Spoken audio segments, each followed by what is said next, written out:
Hey there, everyone. Steve Gonzer, physical therapist with Run Smart Online. I'm going to just give everyone a minute here. I'm going to talk about my experience running and racing. I'm actually in Nashville at a conference, and I got out and ran this morning. Everything was good.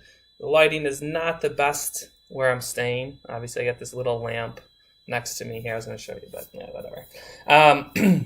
So I'm going to talk a little bit about my first experience running, because when I first started running 10 years ago, it was a disaster, a complete disaster. And a lot of runners come to me now because what I've learned through those disasters is how to not have them or how to minimize them. If anyone's looking to learn more about what I did and what I'm using to help runners get these results, you can just click on the link in the post, and I can help you with that.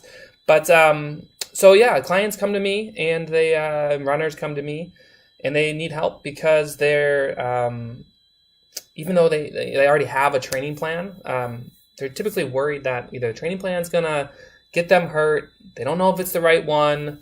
They feel kind of underwhelmed by the process, and there's a lot of uncertainty with training. They can't seem to be comfortable with what they're going to be using. So obviously, running is a very technical sport. People don't believe it, but it is. So my first experience is running. Let's just talk about that quick, because it's going to segue in. And I'm going to show you a plan that I used, or something similar to that I used for my first 2 marathons. So I started running back in college, and I decided to run a marathon without much experience. And I went online and I found a plan. And so the first marathon was Buffalo. I don't remember the year, but it was hot. And needless to say, I'm running. And went out a little bit strong, and did all the rookie mistakes. But needless to say, I got to about mile 16, and both my calves cramped. I was literally running from aid station to aid station, doing those those heel drops on the curb to try to let my calves let go, thinking I needed more water, so I'm slugging water. It was a disaster. I ended up essentially run walking the rest of that thing all the way in. Delirious the rest of the day, just made every mistake in the book. So I decided, okay, maybe well, first of all, I didn't want to do anything after that, but naturally when you're in the running, you're like, I'm never doing this again. If anyone's been there before, let me know, because I know a lot of people tend to think that, and then you cross the finish line, and what happens? You sign up for another one, and sure enough, I did that. So I went and I got this training plan. I want to show you this training plan. Let me see if I can do this. All right, so this is a training plan that is not for you. Let's get rid of that real quick. This is a training plan that I used to train for my first marathon, and there's so many problems with this. So if your plan looks like this, please listen.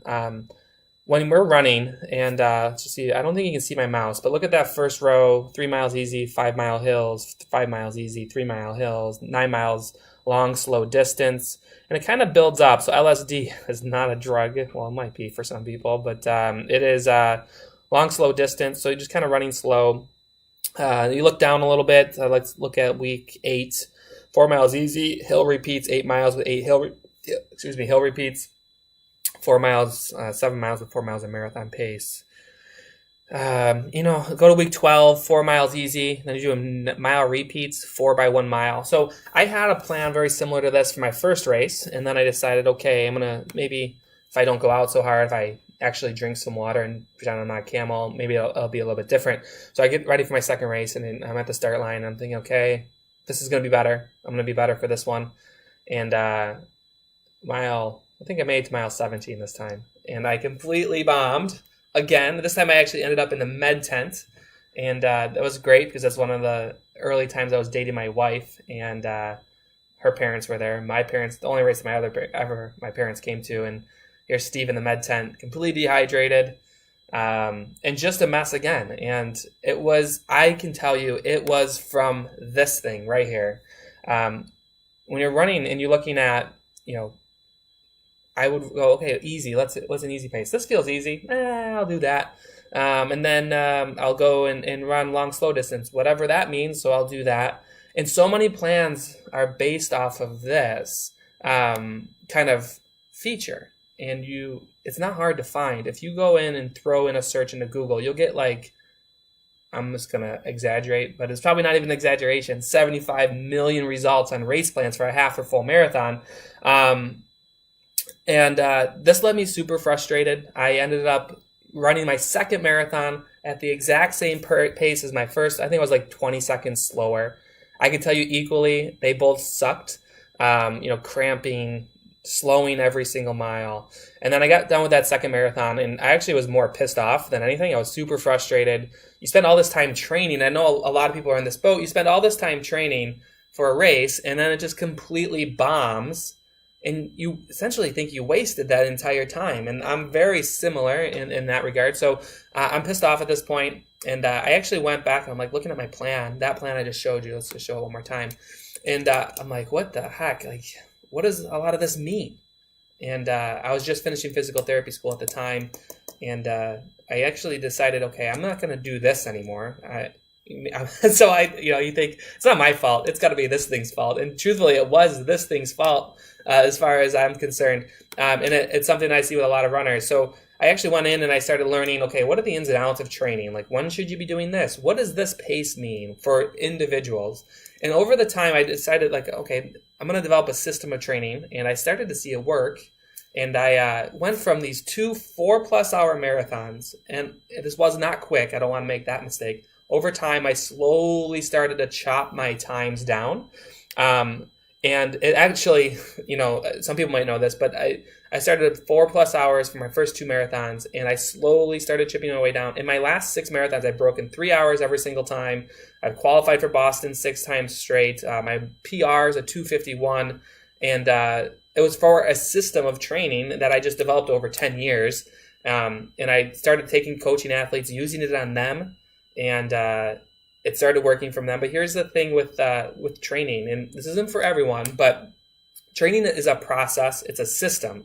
So if you're looking at and you're frustrated or you're worried about your current training plan, like, is this thing going to work? Am I going to end up like Steve, super mad and disappointed at the end of the race? Look at the system of training. Is it a system, or are you just throwing shit at the wall and seeing if it's going to help, or hoping that it's going to help? So I took these athletes on. I started training them. 9 out of 10 of them did amazing with the system that I developed. And they were generally, actually all of them were over the age of 40. The one that didn't benefit was because she needed a coach to watch her and to help her along the way. The other 9 really just did amazing with the system. The other one did well too, but the system for those 9 was pretty much the same. Now, what differed between these 9 runners is their pacing and their mileage. Some runners were running 40 miles a week, some were running 60, some were running 7-minute miles, some were running 10-minute miles. So the system of training actually worked, and all you're doing is you're just fluctuating the mile mileage. And that's what this thing in the link is above that you can try out for $1 is it's the system of training that I've used to go from 406 all the way down to 251, 57. I always call it a 251. But we round that baby down. But it's a 251.57 from a 406, 407 marathon. And my athletes did the same. We had some guys go from 440 down to 340 using this system. People getting BQs, people just breaking 4 hours, breaking 5 hours. It is all about the system of training. And that's what that link is all about. And, I saw it work for me. And then I started training athletes. I saw it work for them. And then we launched this training plan piece that gives you the system. You kind of punch in some information on the front end, and you get a training plan that works for you, including your strength workouts and all this other stuff. Let's go back to that one. Okay, is there any strength in here? We've got some rest miles. I'm just kind of going to get really bad posture and just look at this. Got some strength, no strength, no strength, no strength. Some resting in there. So needless to say, this training plan is not for you if you're using this one. And if you're looking for a more consistent system and stuff that I've used for many athletes, I mean, we have over 1,000 people using this training system right now. Click the link above. You get a $1 trial for that. And you can just go build a training plan and see what the structure of the system is. It includes a 2-to-1 principle. How do you taper? How do you add speed workout? What strength workouts should you do? And we put it all in there. It's a proven system. It works, and it will work for you if you can commit to that process. So just know if you're out there struggling, there can be goodness ahead, but you can't just keep, doing the same thing over and over and expecting different results. I did it twice before I was smart enough to change. and find a different way to do it. But I hope this helps you guys get some clarity. Like, you need structure, you need to know what you're doing, and it sucks when you get across the finish line and you're just completely disappointed. So don't be disappointed in 2019. Come train with me, or find someone who has got a proven system that can help you. But hopefully that helps, and I'm off to my conference now, and I will talk to you guys, I'm sure, soon. So, adios. Have a good day.